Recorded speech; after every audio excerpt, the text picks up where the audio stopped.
है सद्गुरु की महिमा। सद्गुरु शब्द सब जानते हैं, उसका गुरु और सद्गुरु में भी घेवरा जानते हैं, लेकिन सद्गुरु की महिमा वास्तव में जो जगदीश जी ने वर्णन करके बताया वही है सद्गुरु की महिमा। सद्गुरु क्या परिभाषा पूछने लगे तो सब अपने ज्ञान से बहुत बता देंगे, लेकिन सद्गुरु की महिमा को जानना बहुत मुश्किल है। ज्ञान की बातें कितनी कर ली, कितनी चुपैया भी सुना दे, कितना वाणी से भी प्रमाण दे दे, शायद किसी को कुछ भी याद नहीं होगा किसी ने क्या सुनाया। लेकिन जगदीप जी ने जो सुनाया बड़े एकाग्रचित्त होके सुना, वो सबको एक एक बात याद होगी। जिस ज्ञान से प्रेम उपजे वो ज्ञान शुष्क नहीं होता, जो बिना प्रेम के ज्ञान होता है वो शुष्क होता है। कितनी चुपैया गाते रहे, वाणी के वर्णन करते रहे, ये तालीम दी जा रही है, वो हो रहा है, वो गा रहा है, कुछ नहीं। जो लोग प्रेम ना उपजे पूरा। हमारे अंदर कमी के ज्ञान की कमी नहीं है, ज्ञान सबके पास भरपूर है, सबके पास है। बच्चे को भी खड़ा कर दे, राजी में पूर्ण स्वरूप श्रृंगार वर्णन कर देगा।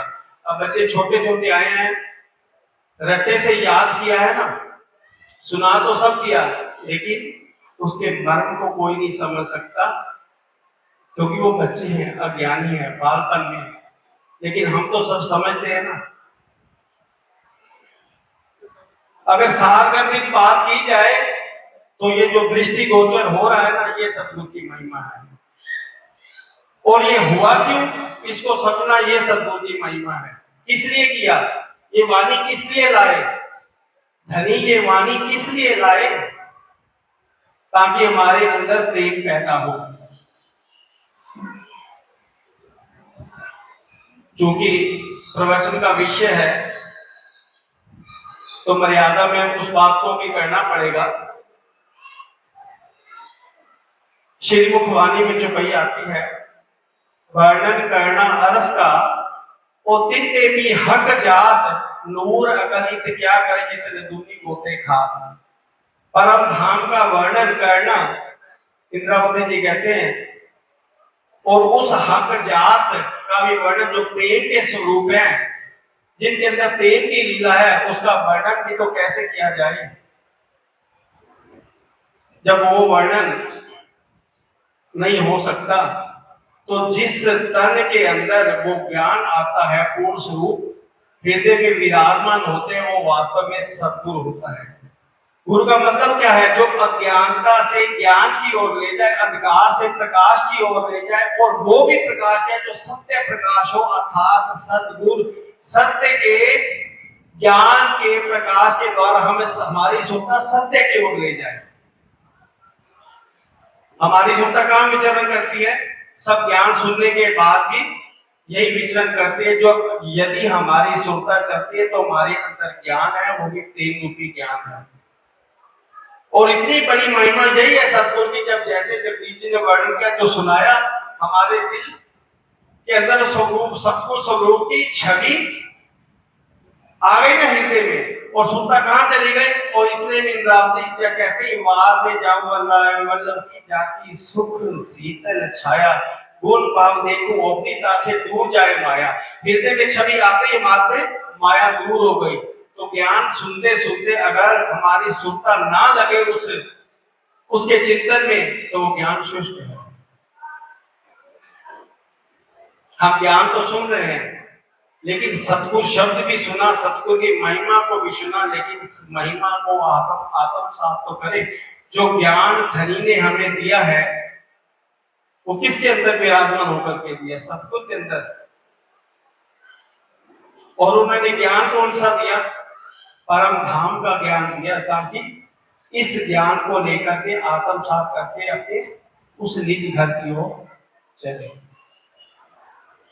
ज्ञान के अंदर मीन्स कहने का भाव यही है, ज्ञान के अंदर प्रेम है तो वो शुष्क नहीं है। अगर जिस ज्ञान से हमारी सुरता चले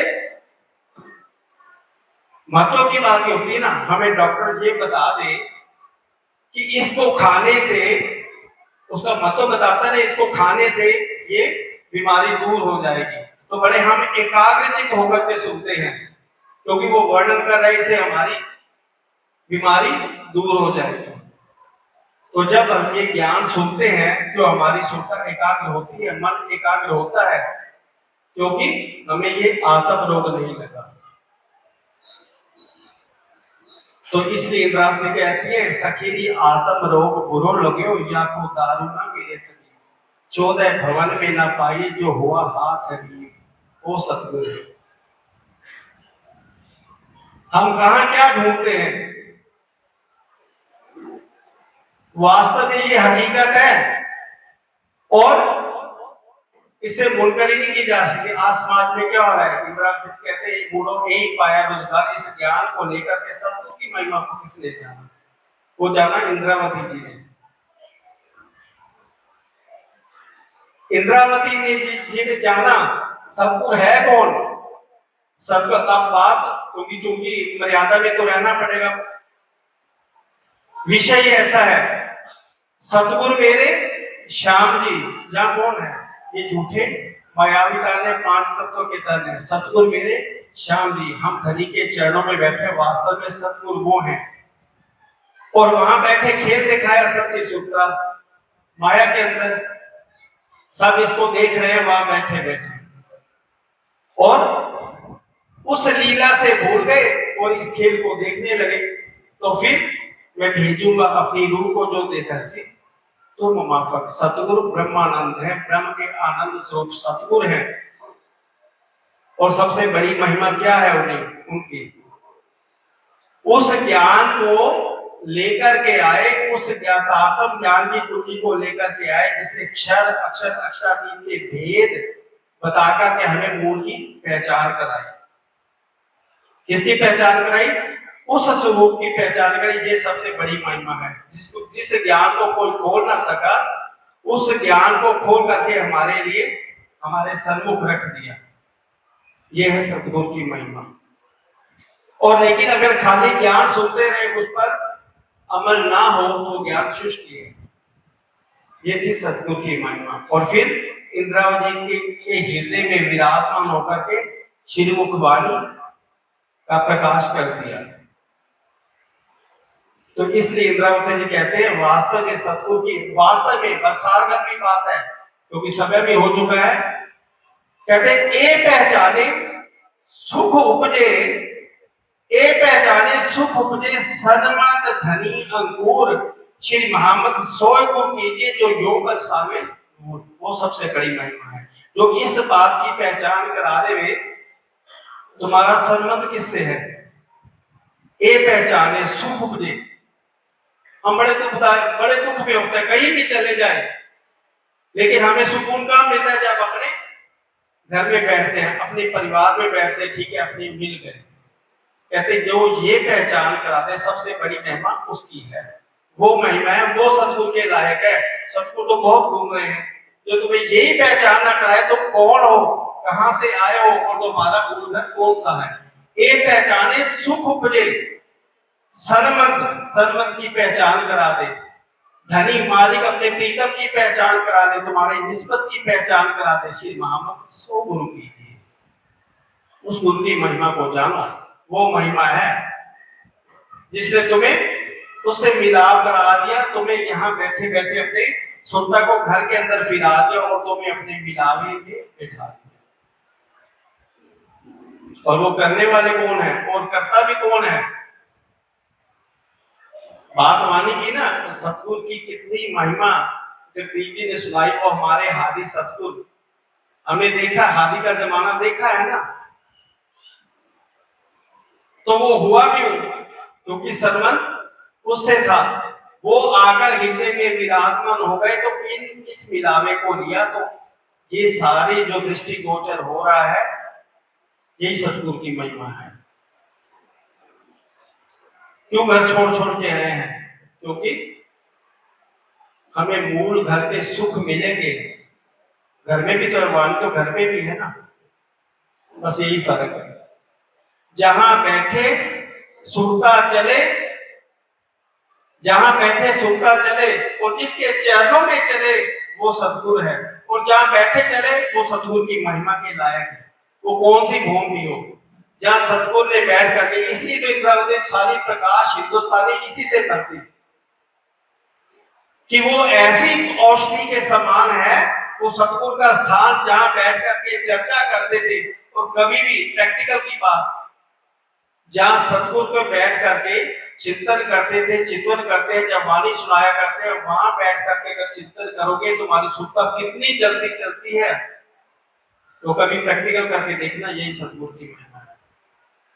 ये बात उन्होंने वाणी से प्रैक्टिकल करके जाहिर करके बताई। क्यों वर्णन किया जाता है बंगला जी का, घुमट जी का?